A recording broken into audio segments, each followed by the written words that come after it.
I'm Karan, the CEO of BharatBox, and dream, believe, act, achieve, right? So how can we achieve our dreams through the Web3 metaverse? That's the topic of what I'm going to talk about today. But before we start, how many in the audience know what Web3 is? Like just a quick hands up if you know what Web3 is. Ooh, can I see any? Okay, not many at all. Maybe one. Okay, so let's start by understanding what is Web3, right? And then we learn about what is Metaverse, and then what's the importance of that today and how can we achieve our dreams in the virtual world. But before we begin that, let's go into the history of money, right? And if you go into time, right, money started pseudo money, and money actually is a form of exchanging value between one person and another. That's the point of it, right? And it started with, and a concept was barter, where a farmer would give some wheat and in exchange get a cow, or do form of trade, right?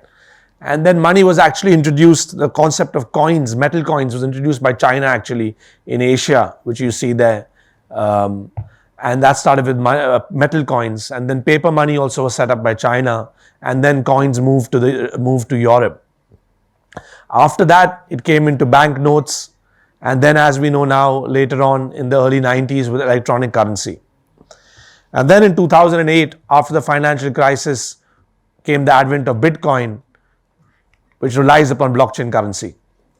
So what is blockchain, right? And what is the use of it? Now, traditionally, if you have to control money, you can use a book, or what we learned in school called a ledger, with a debit and a credit, right? And in a book, you can record, if Alex pays Zoe 10 euros on the 1st of Jan, then Bob pays Charles, then David pays Ellen, and so on and so on. And that entire book, the pages will get over, and then you make a summary of book 1, and then book 2 and book 3. So what's the solution, right? You have to write several books, or then how do you link them together, right? Because each book size is obviously limited. So this is what blockchain solves, right? And automates the process. So if you see on the right side, we have the traditional process of, so after we moved from books, we moved into electronic transactions. So let's understand how electronic money works, right? So on the right side, if you see where you have the sign called a bank, which is the existing process with any banking system of RTGS or money transfer globally. You have Beatrice, so for an example, who pays Anne, but they have to check it with the correspondent bank. The bank confirms it, and then the money is passed, right? So the bank plays the role of or being a verification authority, and then rewards the future payee that you have to pay the money to. That's the existing system. That's the traditional form of money which is now in place, right? Now, what does blockchain allow you for? Like, blockchain does not rely on any independent bank or any independent authority to verify the transaction. Wherein Beatrice can pay Anne 10 euros, and that has to be checked. But how do you check that? That is checked on blockchain, where miners play the role of verification and get rewarded for it automatically, and instantaneously at the same second, the money is thus passed on to the next, to David or whoever the beneficiary of that 10 euros is. So this is the whole point, where blockchain technology allows for this, and in a transparent and tradable manner, where all the transactions can be reviewed, which are done in the past on a public blockchain, if it is a public blockchain, and it can be tradable, where then you can forward it to the next beneficiary in the future. So that was a bit of introduction. We are limited for time, but in a few slides, just to introduce you to what was the history of money, and what is blockchain today, and how money has evolved, right? So now let's take that a bit further into understanding Web3 and understanding the applications of it further into the metaverse, right? Web 1, as we know it, was earlier with emails where you could only read content. Then in the center, you have Web 2, which is all about read and write, which was the rise of interactivity, social connectivity, more than 2 billion websites today globally, social media apps, and that is the Web 2 world. But now it is Web 3, where through blockchain technology, you can own your assets and and customers or users who play on these apps or play on the websites can become owners of their content, right? And that's what we're here to explain, right? How to convert Web 2 static websites to interactive platforms through ownership, right? Through Web 3 technology, where blockchain is underlying technology. So we'd like to empower users through a blockchain technology and introduce decentralized applications, DAOs, metaverses, and digital assets, which will now provide new opportunities for creators and consumers alike, right? Now, how can we apply this in the scenario for Metaverse, right? We're all hearing a lot about Metaverse now over the last few years. But what is a Metaverse? A Metaverse is a collection of an immersive experience. It can include a game, a social world, a virtual world, any kind of experience in a virtual environment. There are multiple various virtual worlds and Metaverse providers out there. But what we need to understand is there are principally two types of Metaverse platforms. You have centralized Web2 corporations and decentralized Web3 metaverses.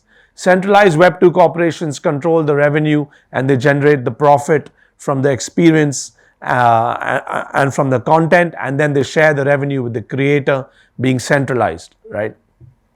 But in Web3, it's where the decentralized platforms powered on blockchain, where the creators can actually monetize and earn up to 95% of revenues of the content that they create, right?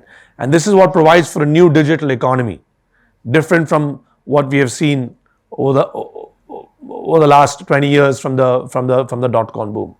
And in Web3, through a metaverse, you can buy land, you can build your experience, build your game as a content creator, and then you can monetize your experience through that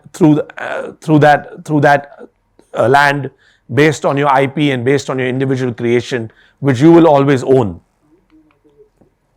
It's a complex space. You need to understand where you should get land, how do you do it, how do you create your assets, how do you measure success, and these are all various factors which you have to consider as the space is evolving.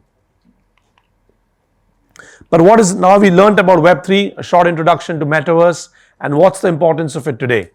Today we are at a turning point, right? 50% of the world's population are the youth. They're digital natives and they're coming of age. That's 3.5 billion people, right?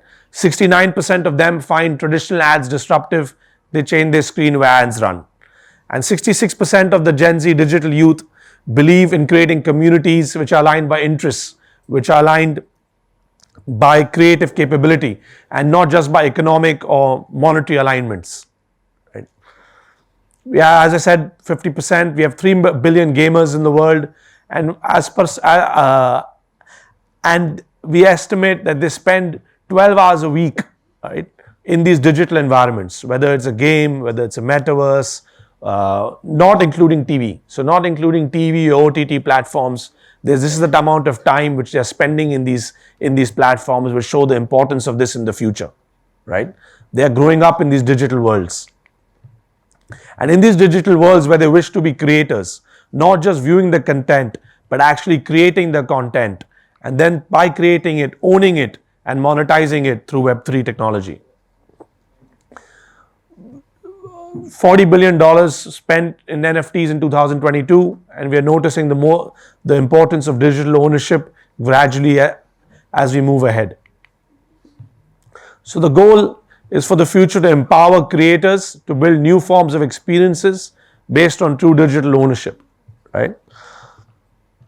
Now, what about India, right? And how can we adopt Web3 in India and adopt these technologies in virtual worlds, right? India has more than 11% of the world's developers. It's the largest workforce in the entire world, and 11% of the Web3 developers are in fact in India, right? Indians' metaverse market size is projected to be $340 billion by the end of the decade, and to generate more than 2.5 million jobs over the next 10 years. So blockchain technology is not just an evolution of entertainment, right? But it's a revolution in asset ownership and new revenue models for creators and individual builders, right? Where you can own your digital assets in the virtual world and trade them through a transparent blockchain technology. So the idea is, in this virtual world, you can create your dreams, right?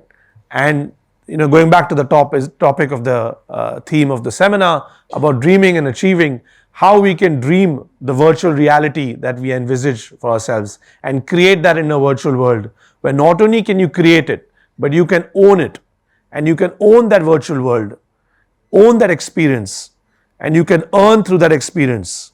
So it's not just play to earn, but it's own, create and earn, and then invite other players. And the experiences can be anything. It can be a game, it can be a dance club, a fashion show, a concert, a museum, housing. You can shape the future of your world, and you can shape the future of your dream if you cannot in the physical world, but in the virtual world, where you can actually own that experience as well and own a part of virtual reality, be it in gaming, music, fashion, architecture, art, or media. You can dream and achieve your reality. So it's time to build the future. Thank you.